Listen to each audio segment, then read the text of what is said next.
بەناوی خوای گەورە سڵاوتان لێبێت بەڕێزان دەستەی سربەخۆی مافەکانی مرۆڤ ڕایدەگەنێت بەهۆی قەیرانی داراییەوە ڕێژەی کوشتن و تاوانەکان لە هەرێمی کوردستان زیادی کردووە. ماوەی 2 ساڵە هەرێمی کوردستان لە قەیرانێکی سەختی دارایی و سیاسیدایە و بەهۆی کێشە کۆمەڵایەتیەکان زیادی کردووە و ئاسایشی کۆمەڵایەتی کەوتۆتە مەترسیەوە. بە میواندارێک لە بەڕێزان دکتۆر هەژار عوسمان مامۆستای زانکۆ و پسپۆڕی دەرونی هەروە عومەر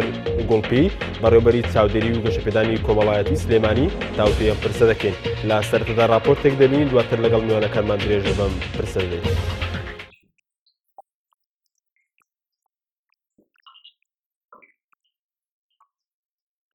ناسەقامگیری سیاسی و دارایی هەرێمی کوردستان بۆتە هۆی زیادبوونی ڕێژەی کێشە کۆمەڵایەتیەکان. دەستەی مافی مرۆڤی هەرێمی کوردستان لە دوایین ڕاگەیاندراوی خۆیدا ئاماژە بەوە ئەکات قەیرانی دارایی بۆتە هۆی زیادبوونی ڕێژەی تاوان و کوشتن لە هەرێمی کوردستان. دەستەی مافی مرۆڤ ئەوەشی خستۆتە ڕوو دواکەوتنی مووچەی فەرمانبەران کاریگەری خراپی کردوتە سەر خەڵک بە تایبەتی چینی هەژار.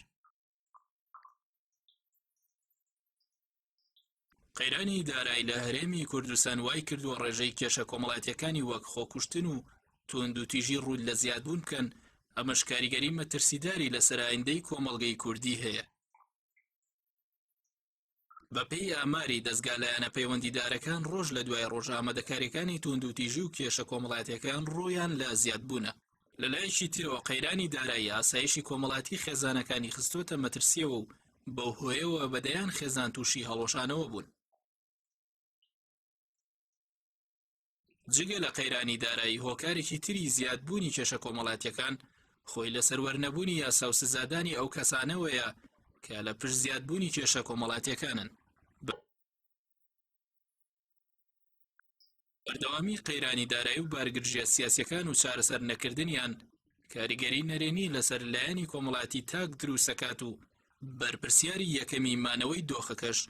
دەسەڵاتدارانن.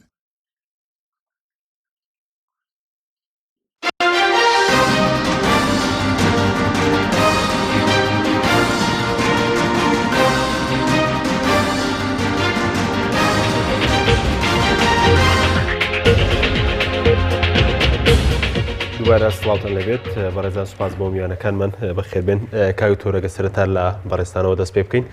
سەبارەت بە ئەو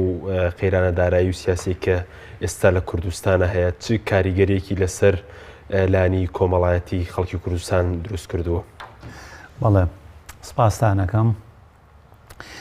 خۆی بێگومان ئەوەی کە پێڵێن ژێرخانی ژیانی مادی ئینسان کۆمەڵ ئەو ژێرخانەیە کە لەسەر و ئەوەوە چۆن ئەڵێ ژوورەکانی تری ژیان دروستەکرێت. لەبەرەوە ئەگەر ژێرخانی مادی خێزان کۆمەڵ بەگشتی کەوتە لەرزین، کەوتە لاوازی، کەوتە ئەوەی درز و کون و کەلەبەری تێبێ بێگومان کارەکاتە سەر ژوورەکانی سەرەوەی ئەو ژێرخانە ئەو ماڵە و لە چەندین مەیدان و بواری ژیانە خۆی ئەنوێنێتەوە دەرئەکەوێ. من لەو بڕواایەمێکی لەو بوارانە بە تایبەتی نەمانی دڵنیاییە، دڵنیایی لە ژیان، دڵنیایی لە ژیانی ئێستت، لە ژیانی ئایندەت، دڵنیایی خۆت و ژن و مناڵ لەم ژیانە کە بێگومان ئەگەر دڵنیایی نەما ئەو وەختە بیرکردنەوەی زۆر و ڕاڕایی دروستە بێ و قەلەق دروستە بێ و ئەمانە بۆی هەیە بە تایبەتی بە پێی کەسەکە و بە پێی باری ئیقتصادی ئەو کەسە پێشەوەی ئەم ڕووداوە ڕووبە کار ئەکاتە سەر هەموو ژیانی. بێگومان ئەگەر یەکێ خۆی لە پێشە لە چینەکانی خوارەوەی کۆمەڵ بێ، خۆی لە پێشە تەنیا چۆنەڵی مەزدەری ژیانی موچەیەکی کەم بێت و هیچ ئیشی تری نەبێ و بۆ نمونە خانووی خۆی نەبێ، کرێچی بێ و مناڵار بێ، ئەمانە بێگومان تەسیری ئەم قەیرانی داراییە چەند قاتە زۆر زۆرترە لە یەشێکی تر کە بۆ نمونە لە چینەکانی سەرەوەی کۆمەڵ بێ یا چینی ناوەڕاستی کۆمەڵ بێ کە بۆ نمونە لە خانووی خۆیان بێ، مناڵی زۆر نەبێ، بۆ نمونە لە جاتی ئەوە یەک کەس موچەی هەبێ، دوو کەس ژنیش و پیاویش موچەیان هەبێ و پاشەکەوتێکیان هەبێت پێشتر پاشەکەوتێکیان دانابێ. تەسیری قەیرانەکە لەسەر خێزانێکی ئاوا کەمترە بێگومان. زۆر باش بەس کاک تو ئێستا لە ڕوورەگەزەوە یعنیم قەیرانە سیاسی بڵین دارایەکەش زیاتر کاریگەر لەسەر کام ڕەگەز زیاتر دروست کردووە. خۆی بەگشتی مێینا ژن مشهور زۆرترە خوا قەلەقی زۆرترە زۆرتر دووربینە زۆرتر هەوڵ ئایندە مسۆگەرکە و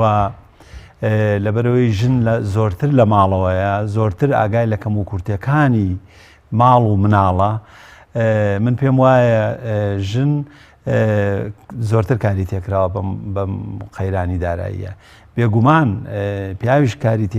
تێکردووە ئەم قەیرانی داراییە بەڵام وەکوتم زۆر جار پیاو ئەچێتە دەرەوەی ماڵ کە چووە دەرەوەی ماڵ چۆن ئەڵێ جەوەکە ئەگۆڕێ هەڵس و کەوتەکە لەگەڵ هاوڕێ و دۆستەکان یا لە لای ئەوانی تر دەردی دڵی خۆی دەرەبڕێ گوێ لە دەردی دڵی کەسانی ترە ینی بڕێک کەمترە پێم وایە بۆ نمونە ئێستا گەر ژن و مێردێک چەند مناڵێکیان هەبێ کە مناڵانە پێویستیان بە پارەیە بۆی بچنە دەرێ زۆرتر لە ماڵەوە داوا لە دایکیانەکەن بەم شێوەیە وەکوتم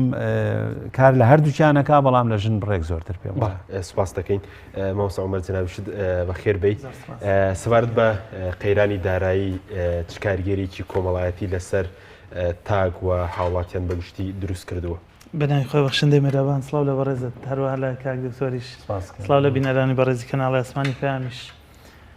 گومانیتیانە قەیرانی دارایی کاریگەری لەسەر تێکڕای ژیانەکە بە شێوەیەکی گشتی بە تایبەتی ژیانی کۆمەڵایەتی و پەیوەندی کۆمەڵایەتیەکان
چواردەوریەکەی خێزانە بچووک و گەورەکەی وەکو پێویست نەتوان خزمەتی بکەن بەهۆی بەو هۆکارانەی کە هەن لە ژیانی ڕۆژانە قەیرانەداریەکە بارودۆخە کۆمەڵایەتیەکە دەرونیەکە بێگومان ئەوانە زیاتر متەئەسیرە بن کاریگەرە بن بە بارودۆخە زۆر باشەوەی باسی نمونەی منداڵانی بێسەرپەرشت تێناوە ئەنی دەمانگە زیاتر ئەوانە موچە شتیان پێ نەدراوە. ئێمە لە دامەزراوەی کۆمەڵایەتی لە کوردستانە وەزارەتی کار و کاروباری کۆمەڵایەتی لە کوردستانە مەفروض وایە وەزارەتی فەقیر و هەژارەکان بێ وەزارەتی پارێزەری ئەو کەسانە بێت کە لە ژیانە زەبوون یان با بڵێن وەکو پێویست ناتوانن بە سەرچاوەکانی ژیانی خۆیانە ڕابگەن وەک منداڵ و ئافرەت بە شێوەیەکی گشتی هاوڵاتیانی خان پێداویستی تایبەت بە شێوەیەکی گشتی. ئێمە لە وەزارەتی کاروباری کۆمەڵایەتی 3-4 جۆر موچەمان هەبووە. یەک لەوانە موچەیەک بە ناوی هاوڵاتیانی خان پێداویستی تایبەت کەمەندامان، موچەیەک بۆ چاودێری خێزان کە چاودێری خێزان بە شێوەیەکی گشتی توانین بڵێن هەژارەکان لە ناو ئەگەر دابەشیکەین بەسەر جۆرەکانیانە منداڵی بێسەرپەرشتە ئافرەتانی هەتی و بارن و ئەو ئافرەتانن کە هاوسەرەکانیان لە زیندانن ئەوانن کە پیر و پەککەوتن لەسەر جێگەن چ پیا و چ ئافرەت ئەوەی خاوەن پێداویستی تایبەت موچەکانیان بەداخۆ ئێمە لە 2016 تا ئێستا هێشتا ئەو بڕیار وایە لەم هەفتەیە موچەی پێنجەمیان پێ بدرێ بە کەم کراوەیش کە لە ئەوانەی 150 بوون 100 وەرەگرن ئەوانەی 100 بوون 90 وەرەگرن ئەوانەی 100 بوون 60 وەرەگرن و چاودێری خێزان هەر بە تەواوەتی ڕاگیراوە لە مانگی هەشتی ساڵی 2015ەوە تا ئێستا 1 دیناریان وەرنەگرتووە کە ژمارەیان لە کوردستانە 100,000 کەسە. یەک لە مەرجەکانی کاتێکە موچەیان بۆ کراوە یەک لە مەرجەکانی ئەوە بووە ئەبێ ئەمانە هەژار بن سەرچاوەی هەمیشەی داهاتیان نەبێ. لەو 100,000 گریمان وابوو بێت کە وەک هەموو بوارەکانی تری لیستەکانی موچە خەڵکی ناشایستەی تیا بێ بۆ نمونە 50,000یان ناشایستە بن بەس 50,000یان هەموو قوتێکی ڕۆژانیان ئەو 150,000 بووە هەموو سەرچاوی داهات و ژیانیان ئەو 150,000 بووە. ئافرەتێک کە سێ منداڵی بێ باوکی لایە بە قێویەکە کرێچیە هیچ سەرچاوێکی داهاتی نییە ئەبێ بەچی بژی کاتی 150,000ەکەی لێ ئەبڕیت. سپاس دەکەم مامۆستا کاکتۆرەگەی بگرم و لای بەڕێز سەبارەت بە مەسلەی کەمکردنەوەی موچە و ئەوەی مامۆستاش باسی کرد کۆمەڵک توێشەیە کە توێژی هەرە هەژارەکە تاویستا موچیان پێنە تا چەند گەورەترین پێشێلکاری کۆمەڵایەتێک ئێستا بەرامبەر بە کۆمەڵگە پەیڕەو دەکرێت کە لە ئەنجامدا بۆتە هۆی زیادبوونی کێشە کۆمەڵایەتەکان. بەڕێی من ئەمەی کە ئێستا لە کوردستانە ئەکرێت لەلایەن حکوومەتی هەرێمی کوردستانەوە و بە تایبەتی لەلایەن ئەو وەزارەتانەی کە بەڕاستی یعنی پارە لەوێەوەیەت کە وەزارەتی نەوتە زوڵمێکی کۆمەڵایەتی اقتصادی زۆر گەورەیە کە لە کۆمەڵانی خەڵکی کوردستانە کرێ. مەسلەیەکی کوردی هەیە ئەڵێ لەمە لێ هەریەکی پەلێ لە گایەک چی بدەم بە گەدایەک. اینجا لە گای ملیاردەها داهاتی نەوتی کوردستان هیچ نییە بدرێ بە گەدا و فەقیر و هەژاری ئەم میلەتە. بەڵام لە تۆزێ پارەیە کە ناوێ ناوە موچە ئەبێ ئاوا ئەم خەڵکە چاوەڕێ بێت و چۆنەڵی ناچار بکرێ دەستپان بکاتەوە و ئەمە بەڕاستی ئەتوان بڵێم وەکوتم گەورەترین زوڵمەکە لەم خەڵکا کرێەوە بە تایبەتی لە چینەکانی خوارەوەی ئەم مجتەمەعەوە ئێمە ڕۆژانە ئەیبینین کە چۆن لە سەرجادەکانە سوالکەر زۆر بووە کە چۆن ئەیبینین زۆر کەسەیە ڕووی نایە بێگومان یعنی دەستپان کاتەوە ئەبێ خەڵکی تر فریایان کەوێ و وەکوتم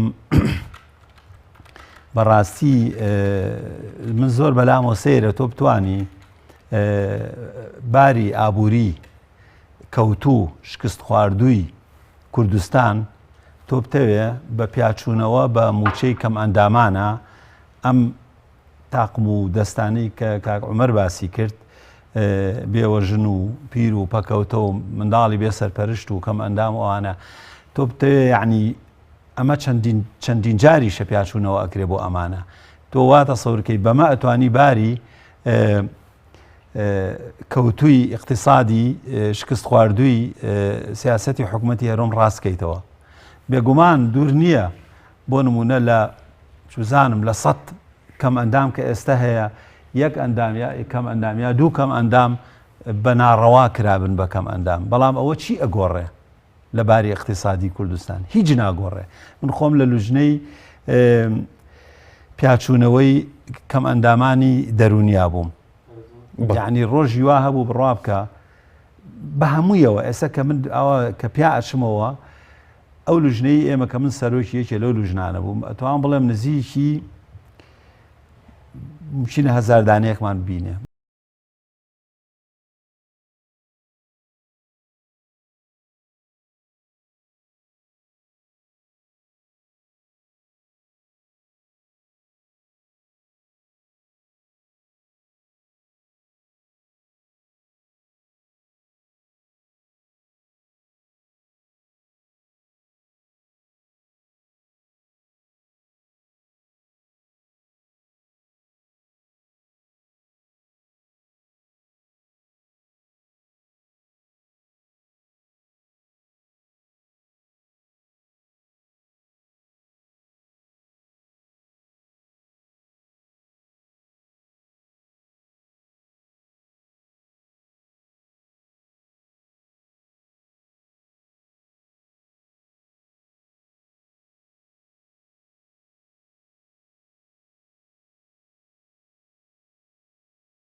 کەوابوو ئەی ئەو 100,000 بێ ئیشە گەنجە چی لەکەی کە ئێستا ناچار بووە کرێکاریشی دەست ناکەوێت شاگردیشی دەست ناکەوێت لەبەر ئەوە بەڕێی من کێشەکە زۆر گەورەیە و پێویستە دەبێت حکوومەتی هەرێمی کوردستان دان بەوا بنێ کە بە تایبەتی لە بواری اقتصادیە ئەوەی کە پێی ئەڵێن سربەخۆیی ئابووری ئەوەی کە پێی ئەڵێن ژێرخانێکی بتەوی تۆکمەی نەوت داهاتی نەوت بۆ کوردستان دابینکە فەشەلی هێناوە سەرکەوتوو نەبووە بە هیچ جۆرێ ئەنجامەکەی ئەوەی کە هەموو پسپۆڕەکان باس ئەکرێت تەنانەت کە خودی ئەوانەی کە سیاسەتی نەوتدا ئەڕێژن خۆشیان دانیان پێناوە لە 25 تا 30 ملیارد دۆلار حکوومەتی هەرێمی کوردستان قەرزارە. یەکێک تعلیقێکی زۆر جوانی هەبوو توی باشە من تێناگەم حکوومەتی هەرێمی کوردستان نەوتی کڕیوە یا فرۆشتوێتی لەبەرەوە کێشەکە زۆر زۆر قوڵە زۆر گەورەیە زۆر فراوانە هەمووی گرتووە هەموو مجتەماعی گرتووە لابەست ئێمە وەسە سەبارەت بووی کە بەڕێز باسی کاریگەری مەسەل لەسەر توێژە کۆمەڵاتیەکان کرد کاریگەری قەیرانی دارایی خەڵکە بووە ینی بەهۆیەوەی کە دەستبەرداری منداڵەکە یاخود ڕێژەی منداڵانی بێسەرپەرشت بۆی قەیرانی داراییەوە لای ئێوە زیادی کردووە؟ خۆی تەحسیل حاصڵە گومانیتیانە کاتێک کە قەیرانی دارایی دروستە بێ و ژێوی ڕۆژانەی ژیانی خەڵک گرفتی بۆ دروستە بێ کێشە کۆمەڵایەتیەکان زیادە بن کێشە کۆمەڵایەتیەکان لە نەتیجەیانە بۆ نمونە خێزان هەڵەوەشێتەوە ڕێژەی هاوسەرگیری کەمە بێتەوە و لە ئەنجامی هەڵوەشانی خێزانیشە ژمارەی ئەو منداڵانەی کە بێ سەرپەرشتە بن یان بە جۆرێک لە جۆرەکان لانە لە دەسەدەن ئەوانە زیاترە بێ لە ئەنجامی کێشە کۆمەڵایەتیەکانە بۆ نمونە ئەگەری ئەوەی کە هاوڵاتیانێک نەتوانن پیر و پەکەوتەکان بەخێوکەن زیاترە بێ لە ئەنجامی کێشە کۆمەڵایەتیەکان ئەگەری ئەو ئافرەتانەی تووشی لادانە بن چونکە ئێمە هەموو ئینسانین قابلی ئەوەین هەڵە بکەین قابلی ئەو بکەین ئەوەین کە ڕۆژە لە ڕۆژان پێمان هەڵخلیسکێ کاتێ قەیرانی دارایی هەیە کاتێ بژێوی و قوتی ڕۆژانەی خەڵک گرفتی بۆ دروستە بێ ئەگەری ئەم لادانانە ئەم کێشە و گرفتانە زیاترە بێ ئەبێت ئامارێکی ورد پیشانی بدا ئایا بۆ نمونە چەند منداڵ خێزانیان لە دەستاوە لە کوردستانە خێزانی یەکەم چکە جاری وای خێزانەکە هەڵەوەشێتەوە ناتە لای حکوومەت چێتە لای مام و پیر و باپیر و نەنکوچکە مەژەر گرفتێکی گەورەیە دوجار ئەم منداڵە سۆزە ڕاستەقینەکە باوەشە ڕاستەقینەکە حەنانە گەورەکەی لەدەستاوە و بە هیچ شتێکی کەش بۆی تاویز ناکرێتەوە گەچ ئێمە وەکو تێڕوانینی موەسساتی کۆمەڵایەتی ئەوەیە کە هەر خێزانێکی تری نزیک لە باوەشی بگرێ ئەو منداڵە ئاهێکە لانەیەکە و باشترە لەوەی بێتە خانەکان بەڵام دوجار تعویزی خێزانی یەکەمە بایۆلۆجیەکەی بۆ ناکاتەوە کە لە دەستی داوە بۆ خۆم نازانم یعنی ئایا ئامارەکە بزڵبت بەڵام لە ماوەی 3-4 ساڵی ڕابردووە ئێمە خانەیەکی ساوایانمان هەیە لە سلێمانی ئەمە یەکەم جارە ژمارەی مناڵتیایە بگاتە 24 منداڵی ساوا مەبەستمان یەک ڕۆژە تاوەکو 4 ساڵ ئەم ژمارەیەش بە بڕوای من زۆرە لەوەچە کاک دکتۆری شار بزانێت کە بۆ سلێمانی زۆرە کە پێشتر ئێمە ئەم حاڵتانەمان کەم بووە بەو جۆرەی ئێستا نەبووە تەنها لە ماوەی ئەم ساڵی ڕابردووە زیاد لە 5 منداڵی دۆزراوە هەیە ئەم بێزگەلەوەی ژمارەیەک مناڵی کەش کە بەهۆی ناکۆکی خێزانەکانەوە هاتوونە تەلامان ئەکرێ ئەگەر بەداخەوە لە کوردستانە ئاماری وردو دروست نییە یعنی بەحسی باش نییە کە وێنەکەت پیشان بدا ژیانی کۆمەڵایەتی ئێمە لە کوایە لە ناو ئەم بارودۆخە قەیرە ناویە بەڵام هەموو هەست بەوەکەین کە قەیرانەکە زۆر کاریگەری کەوتت موچەی بێسەرپەرشتان بدراوە موچەی و دەستگایانش بەدراوە بۆ نمونە کە ئەو شوێنەکەی ئێوە کە سەرپەرشی دەکات مەسەرەن لە ماوەی ڕابردووەوە کەمپینتان پێکێناوە بۆی ئەوە خۆی بەداخەوە کە ئەو قەیرانە دروست بوو حکوومەتی هەرێمی کوردستان وەزارەتی دارایی بەپێی پلانی خۆی و بڕیاری ئەنجومەنی وەزیران تەنها هێندێ دامەزراوی کەمی بواردووە لەو کەمکردنەوەی بودجە و پارەی کە مانگانە بۆی تەرخانەکە بەبێ گوێدانە ئەوەی کە ئەم واسەیە چ کارێکەکە بۆ نمونە ئێمە دامەزراوی کۆمەڵایەتی ئێمە کە خانەکانی لێە پیر و پەککەوتەی لێ کاڵم پەککەوتەیانی بۆ نمونە حەڤە پەککەوتەمان هەیە 24 ساعت لەسەر سیستەمێک ڕاکشاوە ئەبێ پاک بکرێتەوە ئەبێ خواردن بکرێ بەدەمیەوە ئەبێ بشۆرێت ئەمە بە کارمەندێگەکرێ موچەکەی مانگانە 300 بۆتە 150 بە کارمەندێگەکرێ ئێستا لە مانگی 12 موچەی مانگی دەی وەرنەگرتووە منداڵی ساوا ئەبێت دادەیەک بە خێویکە خزمەتی بکە دوی شەو هەستێت شیری پێ بدا ئەمە بە دادەیەگەکرێ خۆی منداڵەکانی خۆی کێشیان هەبێ لە ماڵەوە ئەم دامەزراوەیەمان بۆ نمونە هەموو دایرەکانمان بودجەکانیان بۆتە لە ساسی تەنها دامەزراوەیمان لە 150 ئێمە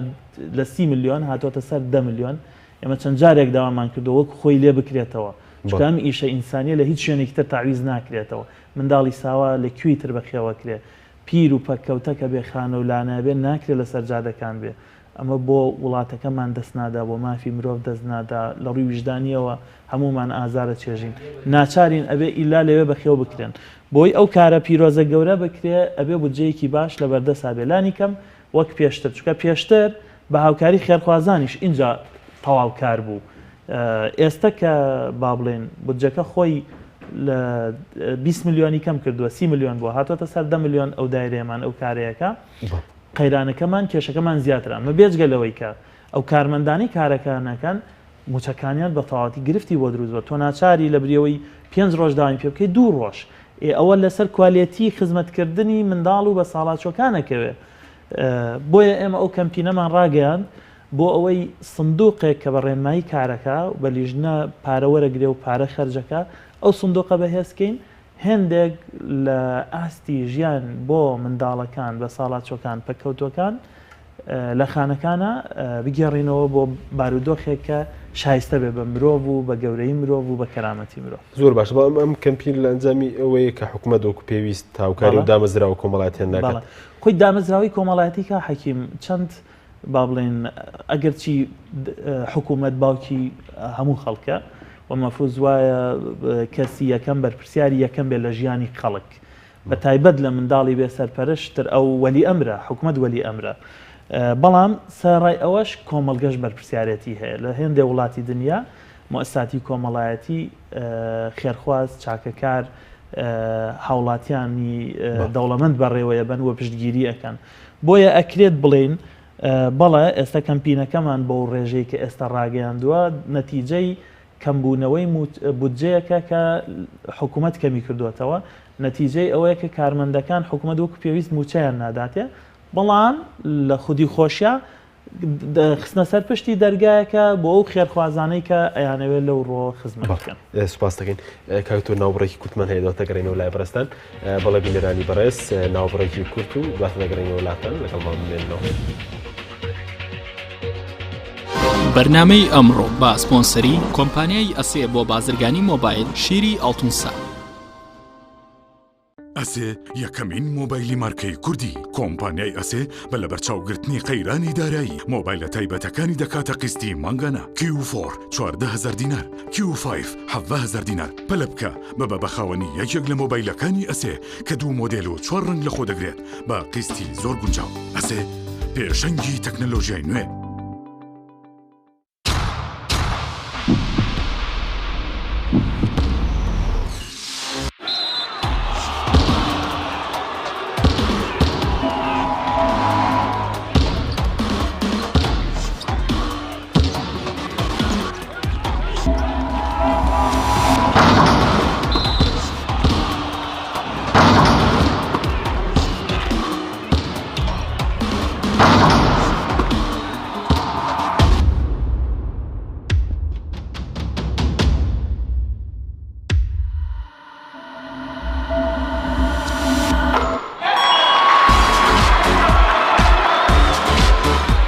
سەرکەوتنە گەورەیە تەنها شیری وشکی ئەڵتونسای تەمێکی ڕاستەقینە و 100% سروشتی نۆشی کەو هەمیشە بە بەهێزی بمێنەرەوە. کاتر نییە بچیتە بازار بۆ کڕینی پێداویستی ئەلیکترۆنیەکان وەک هەمیشە کۆمپانیای ئەسێ خزمەتگوزاری نوێی بۆ ئامادەکردوون. ئێستا دەتوانیت لە ڕێگەی ئینتەرنێتەوە سەرجەم ئامرەکانی کۆمپانیای ئەسێ بکڕی و هەموو جۆرە کارتێکی موبایل و ئینتەرنێت بەدەست بخەیت. ئێمە بۆتان دەگەێنینە ماڵ و شوێنی کارەکانتان. لە ڕێگای کارتی ئەسێەوە ئەبیتە بەشداربووی سەرەکی ئەم خزمەتگوزاریە. لە $25 زیاتر پێداویستی بکڕە و کرێ گواستنەوەکەت لەسەر کۆمپانیا دەبێت. ئەسێ پێشەنگی تەکنەلۆژیای نوێ.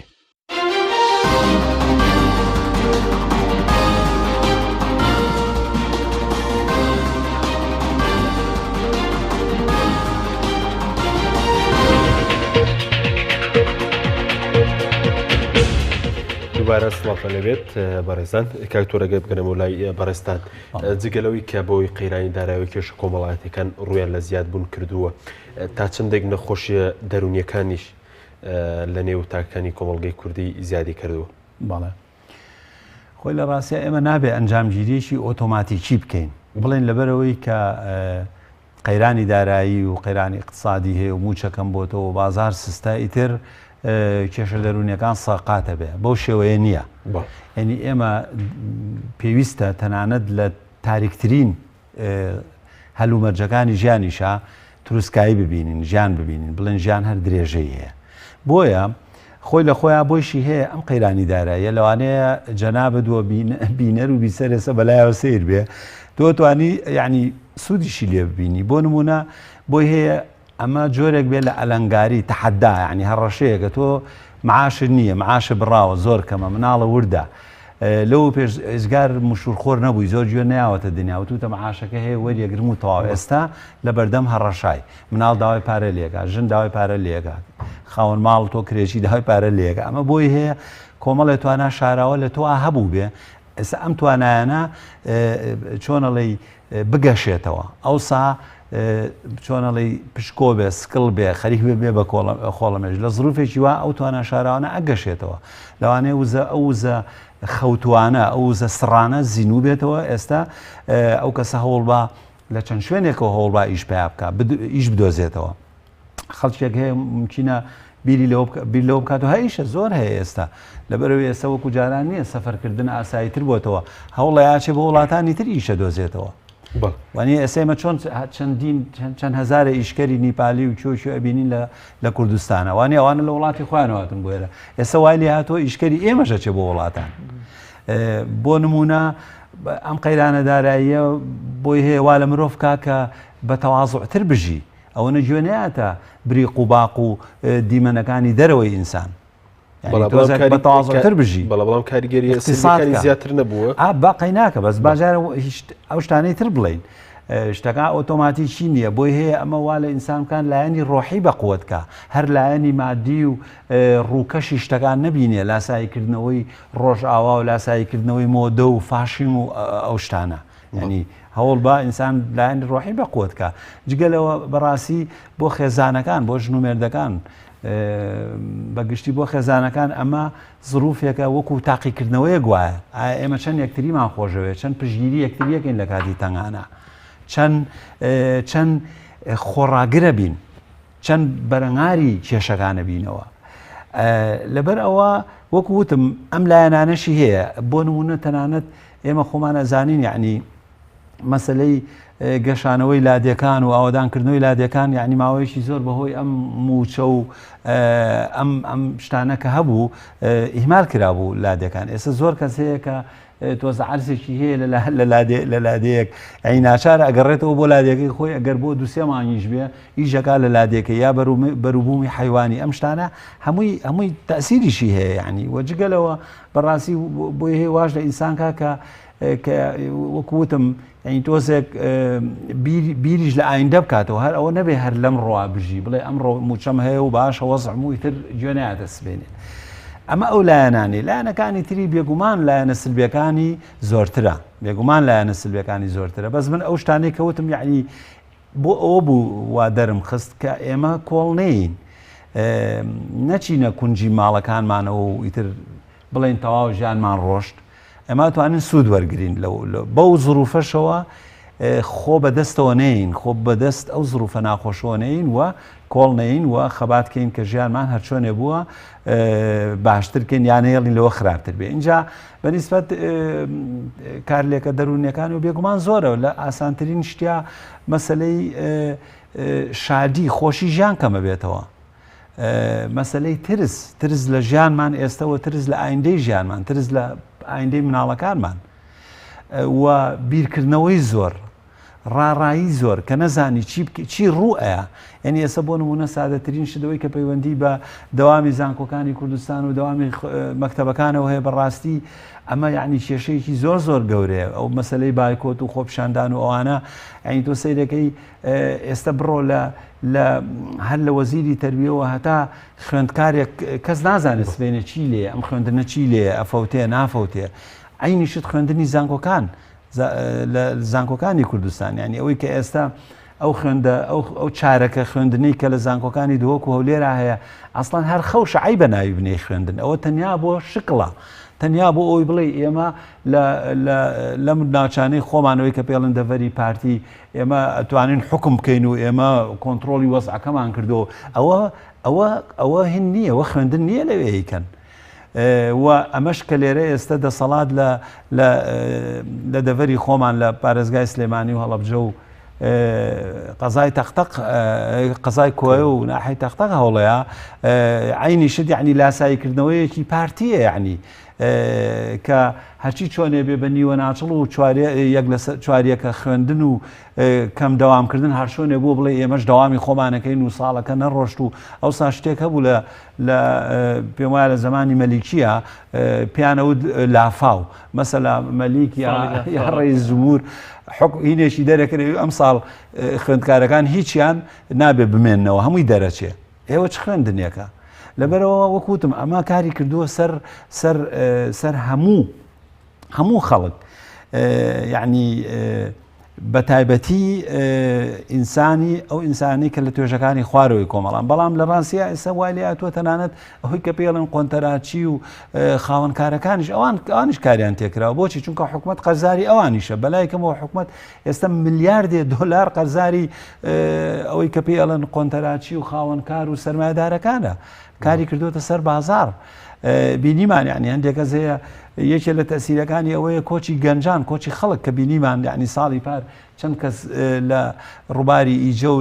لە ڕێگەی ئاوارەبوونا فەوتان نەمان گوم بوون بزر بوون ئاساریان نەما وە لە ڕاستیە ئێستا ڕاستە شکور کۆچی گەنجان بڕێک کەمتر بۆتەوە لە چاوپارە بەڵام ئەبێەوە بزانی ئێستاش زۆر کەس هەیە بەتەمای ئەوەیە بچێ بۆ ڕاکات یعنی ئاوارە بێت نەوەستاوە ئەم کۆچە نەوەستاوە ئەم نەزیفە تەواو نەبووە لەبەر ئەوەشی کە کاک عومەر وتی فعلەن مەسەلەی دروستکردنی خێزانەوەی کە پێڵم پرۆسەی هاوژینگیری هاوسەرگیری ئەوەش کەم بۆتەوە یعنی کە گەنجێک ژێرخانێکی مادی نەبێ ینی پارێ ئەوەی نەبێ کە هیچ بەلای کەمەوە کە خانووی نییە کە شوقی نییە بیگرێ بکرێ وانێ شوقە خۆ هیچ نەبێ بیگرێ بکرێ کە ئەوەی نەبێ کە نەتوانێت ژن بە خێوکایتە ژنی چی بێنێ مناڵی چی دروستکە ئەمانە هەمووی هەیە زۆر سپاس مەوسە عومر سەبارەت بەوەی کە پێش قەیرانەدارەیەکە جیاوازێکی کۆمەڵاتی لە ڕوتین و کۆمەڵاتیان خەڵکی هەژار و مەسەڵەن بەرپرسان هەبوو ئێستا ئەو جیاواز تا چەندێکی زیاتر بووە لەم قەیرانەداراییەدا ئێستاش هەیە ینی کێشەی ئەو وڵاتانی کە نادادگەریتیایە ئەوەیە کە خەڵک دابەشە بێ بەسەر دوو چینی یەکێکی زۆر زۆر فەقیر و یەکێکی زۆر زۆر دەوڵەمەند چینی وەسەد زۆر کەمە بێت کاک دکتۆر باشتر ئەزانێت لەو ڕۆ کە ئەو چینی وەسەتە کەم بوو ئیترمانای وایە نادادگەری زۆرە لەو کۆمەلگا خەڵکێک زۆر زۆر دەوڵەمەندە زۆر ڕەفاهیانە ئەژی و ئاگای لە ژیانی وردەکاری ڕۆژانە نییە بایعیەت نایەت کارەبا هەیە نییە ئەو لە ناو ڤێلا و شوێنی نیشتەجێبوونی تایبەت بە خۆی و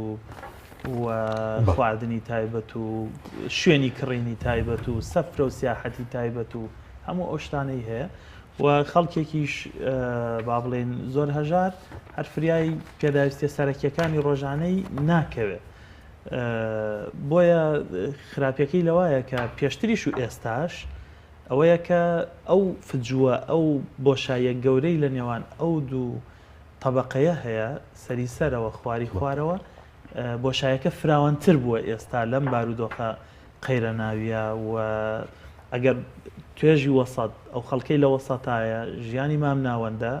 پێشتر ژمارەکەیان هەرچەند بوو بێ ئێستا کەمتر بۆتەوە بۆیە ئەوە بەڵام ئەم قەیرانەدارەیە زیاتر لەسەر چینەکانی خوارەوە کاریگەری لەسەر بەرپرسەکان دروستی کردووە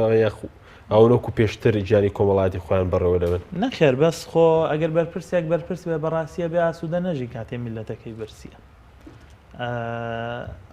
دەوڵەمەندێک ئەبێت خۆش نەژی مرتاح نەژی ئاسوودە نەبێت کاتێ ببینێ گەلەکەی برسیە کاتێ ببینێ ئێمە لە بۆ نمونە لە پارێزگای هەولێر ئەگەر هەژارمان هەبێ بۆ نمونە لە ساسی ئەوەی پێوترێ خواری هێڵی هەژاری ئەوەی کەن مەسان پێداویستە سەرەکیەکانی ڕۆژانەی ژیانی بۆ نمونە دەست ناکەوێت خۆ لە سا هەفتای دەستیەکەوە لە سا هەفتای هاوکاری لە ساسیەکەی بکە لە ساسیەکەشی لە خواری هێڵی هەژاریەوە نامێنێت لە سلێمانیش بە هەمان شێوە بۆیە یعنی مەفروض وایە هەم بەرپرسان ئەگەر ویژدانێکی ئاسوودەیان هەبێت ئەگەر بەرپرس بن بالفعل ئەوانەی کە لەگەڵ بەرپرسیارێت یا بزنسمانیشن کەسابەتیان هەیە و کۆمپانیایان هەیە ئەگەر ئەوانە زەڕەیەک ویژدانیان هەبێ ئەبێ ئاسوودە نەبن کاتێ ئەزانن میلەتەکەیان برسیە خەڵک برسیە دەوڵەمەندەکان بە هەمان شێوە لێرا دەرفەتێکی گەورەی ئەوە هەیە کە دەرکەوێت کام دەوڵەمەندە دەوڵەمەندێکی نیشتیمانی و ئینسانیە حیف نییە ئێمە لە پارێزگای سلێمانیم هەموو دەوڵەمەندەمان هەیە کەمپین ڕابگەێنین بۆی خەڵک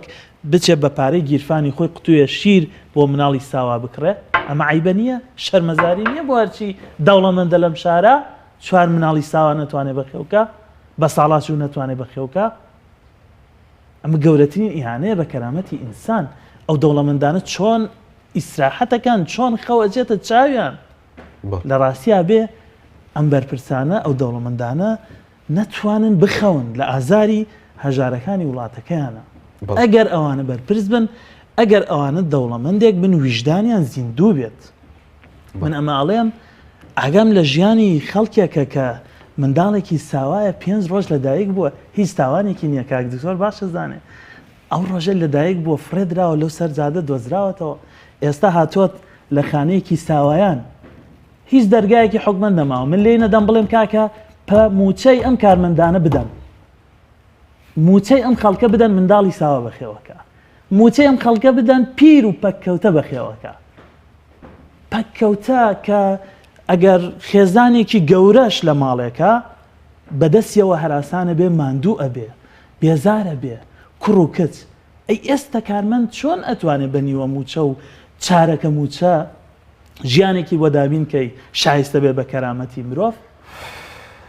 ئەکرێت تۆ پەکەوتەیەک بەجێ بێڵی لە شەو ڕۆژێکە یەک جار پایکەیتەوە ناکرێت ئەی ئەوە کێیکە کارمەند لە پارێزگای سلێمانی ئێمە زانین دەوامی کارمەند لە هەفتەیەکە بۆتە 8 ساعت بە 8 ساعت کارکردن لە هەفتەیەکە ئەو ئیشە گەورە ئینسانیە کرێ ناکرێت بۆی ئەگەر بەرپرسێک وجدانی هەبێ ئاسوودە بێ نابێ بخەوێ ئەگەر دەوڵەمەندێک وجدانی هەبێ دڵی زیندوو بێ با بە پارەی حەڵاڵی خۆشی پارەی پێیا کردبێ. ئێستا فرسەتێکی گەورەیە بۆ ئەوەی ئەو سەروەت و سامانەی هەیەی هەم وجدانی خۆی پێیاسوو دەکا هەم قیامەتی بێ بگڕێ هەم سەری ڕوشی لای خەڵک بکات. بەڵام ئەگە جارێک عیبە بێ بۆ سەرمایەداران دەجار عیبە نییە بۆ دەجار عیبەیە بۆ حکومەت 100 جار عیبەیە بۆ حکومەت 1000 جار عیبەیە بۆ مەکتەب سیاسیەکانی یەکێتی و پارتی چونکە زۆرینەیان زۆر بزنسمانن لەم وڵاتە 100 جار عیبەیە بۆ ئەو دەوڵەمەندانەی کە بە سەروەت و سامانی ئەم میلەتە دەوڵەمەند بوون زەییان وەرگرت بە هەزارەها دۆنم کردیان بە ڤێلا دایان بە دەوڵەمەندەکان هەزاران پرۆژیان وەرگرت پارەشیان لە حکومەت وەرگرت کە پارەی ئەم میلەتەیە قەرزە و ئێستا ناشیدەنەوە بە حکومەت لە کاتێکا کە حکومەت پارەی نییە بیداتە هەژارەکان چۆن عیبە نییە عیبەیە بۆ بەرپرسە گەورەکانی ئەم وڵاتەکە بڕیاریان لایە عیبەیە بۆ دەوڵەمەندەکانی ئەم وڵاتەکە لە سایەی ئەمن و ئاسایشی ئەم وڵاتە ئەوان کەسابەتەکان بە ئەوان سەروەتێکی نیشتیمانی لە هیچ وڵاتێکی دنیا دەوڵەمەند لە دەروی بەرپرسیارەتی نییە بەرپرسیارەتێکی ئەخلاقی گەورە لە سەرشانیان. سپاس دەکەم کاکتۆرەگە گرم و لای بەڕست کاتیشمەکەمەوە سوار بۆی کە ئەوی مامۆستا عومەر باسی نەبوونی وجدان لەلایەن سەرمایەداران و بە تایبەتیش لەلایەن بەرپرسانەوە تا چەندێک ینی ئەو ئێستا و ئازارەی کە میلەتی ئێمە هەیە کە چینە کۆمەڵایەتی خوارە و هەیەتی پەیوەندی بۆیە کە بەرپرسانی ئێمەش لە ڕووی دەرونیەوە نەخۆشن و ئاگیان لە ئازاری میلەتەکەیان نییە. وەڵا بەڕێی من لە ڕاستیەوەی کە مامۆستا عومەر وتی یعنی فعلەن ڕاستە بەڵام ئەوەی ئایا نەخۆش بن لە ڕاستیان نازانم ئەگەر نەخۆشیش بن یا باری دەرونیان ناهاوسەنگ بێ خۆنیان بۆ لای من ئەوانە ئەوە نەخۆشی چیانەیە نەخۆشی دزینی پارە یاخود نەخۆشی کورسی چیانەیە بەڕێی من خۆی نەخۆشی چییە پرۆسەیە ئینسان وردەوردە ینی ئێستا و کەسەشی کە تاوانباری گەورەی و ئینسانە کوژێ عادەتەن زۆر جار ئەوە نییە خۆ لە پڕ بێ بە تاوانبار وردەوردە ینی خۆمانە فترێ بووە کە ئینسان بوون هەست و شعوری ناسکیان هەبووە کردوونی بە خەباجێر بەڵام وردەوردە لە خۆیان گۆڕاون بوون بە بەشەرێکی تر بوون بە نەوعێکی تر ئەمە پرۆسەی گۆڕان پرۆسەیەکی لەسەر خۆیە. بەڵام ئەوەی کە پەیوەندی بە سەرمایەدارانی کوردستانەوە هەیە لە ڕاستی ئەم سەرمایەدارانەی ئێمە بیل گەیت نین شەریکەی کۆمپانیای مایکرۆسۆفتیان دروست کردبێ ئەمانە هێنری فۆرد نین شەریکەی فۆردی سیاراتی ئەمریکیان دروست کردبێ ئەوانەی کە شەریکەی سۆنیان دروست کردووە سامسۆنیان دروست کردووە ئەمانە لە ڕاستیە یعنی ئەوەی کە پێی ئەڵەن توفەیلی ینی ئەمانە کە سەرمایان پێکەوەناوە بە ئارەقی ڕەنجی شانی خۆیان پێکیان نەدا ئەمانە بە معنای کەلیمە دزیان کردو لە ماڵی میلەت یعنی بە شێوەیەشی ناڕاستەوخۆ ئەمانە لە ژێرەوە ڕێکەوتن لەگەڵ سەرمایەدارەکە لەگەڵ دەسەڵاتدارانی ئەم کوردستانە بە تایبەتی دەسەڵاتدارانی پارتی و یەکێتی کە حکومەت لە ژێردەستی ئەوانایە و لە ژێردەستی ئەوانە بووە و ئەم سەروەتە زۆرەیان پێکەوەناوە و تاوانەکەشیان لە ڕاستیا چەند سەرەیەکی لەوەی ئەوەیە کە ئەو هەموو سەروەتەیان کە کۆیان کردوتە لە باتی ئەوەی بێن بیکەن بە پرۆژەی بەرهەمهێن لە کوردستانە و دەیان هەزار گەنجی کورد بچێت لەو پرۆژانە ئایا پرۆژەی کشتتوکاڵە پرۆژەی مەڕووماڵاتە پرۆژەی پیشەسازیە پێکی بنێن بۆ ئەوەی کە ئێمەش یعنی چۆنەڵی ژێرخانێکی اقتصادی بەهێزمان هەبێ ئەمانە هاتوون پارەکانیان بەشێکیان هەیە ئەیکا بە قومار و بەدڕەوشتی لە وڵاتانە بەشێکی تریان هەیە کردوێتی بە ئوتێل و بە ئوتێل و مەطعەم و ئەو شتانە لە وڵاتانی ئەوروپی و ئەمریکا و کەنەدا ئەو شوێنانە و ئەم میلەتە هیچ سوودێکی لێ نابینێ لەبەرەوە بەڕێی من تازە ئەو پارانیان بردووە بەڵام ئێستا یعنی فرسەتێکە دەرفەتێکە بۆ ئەوانە کە ئەو گوناهی کە کردویانە ئەو تاوانە ئەو زوڵمەی کە کردویانە لە ئینسانی ئەم مجتەمەعە بەلای کەمەوە بێن یعنی بەخشندە بن و ئەوەی کە پێی ئەڵێن یعنی تەبەڕعکردن یعنی بە مەلاین دۆلار بێن بە شێوەیەکی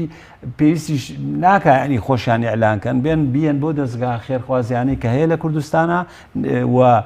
بەدەستێکی ئەمین و لە ڕێگەی کۆمیتەوە ئەنجومەنەوە کە لە چەند کەسێک پێکات بێ و وەکوتم نەکەر ئەوەی کە بە شێوەیەکی پاسیڤ یعنی هەرەوە بێ بڵێ پارە دابەشکردن ئەوە نە مەسلەی ماسیگر و فێری ئەوم کەی ماسی بگرم باشترە لەوەی کە تۆ ماسیەکەم بیتێ وانە لەبەرەوە خەڵک فێری کەسابەتکەی وە پرۆژەی بەرهەمهێن لە کوردستانە ئەمە هێشتا نەچوە بچێ پارەتان هەیە بیهێنەوە بۆ کوردستان بەڵێ زۆر باش کاتودار پرسیارمان بۆ بەڕێستان چی بکرێت بۆی کە ژیانی کۆمەڵاتی خەڵک ئاسایشی خێزانەکان لەوە زیاتر نەکەوێتە مەترسی والله بەڕێی من هۆکاری موسەبیبی ئەم وەسعە شکستێنانی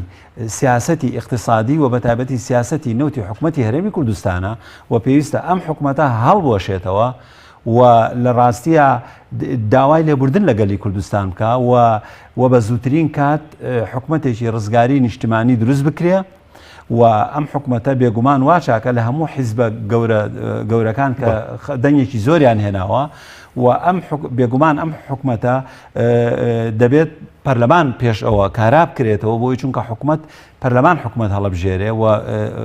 متمانەی ئااتێ و ئەمە وەکوتم پارتیشی تیاابێ و هەمووی تیاابێ بەڵام ئەگەر پارتی یعنی سەرپێچی کرد لە هەموو ئەم حکومی واقع و منطق و ویژدانی کە ئێستا هەموو داوایەکەین ئەگەر سەرپێچی کرد بەڕێی من شتێکی زۆر سروشتیە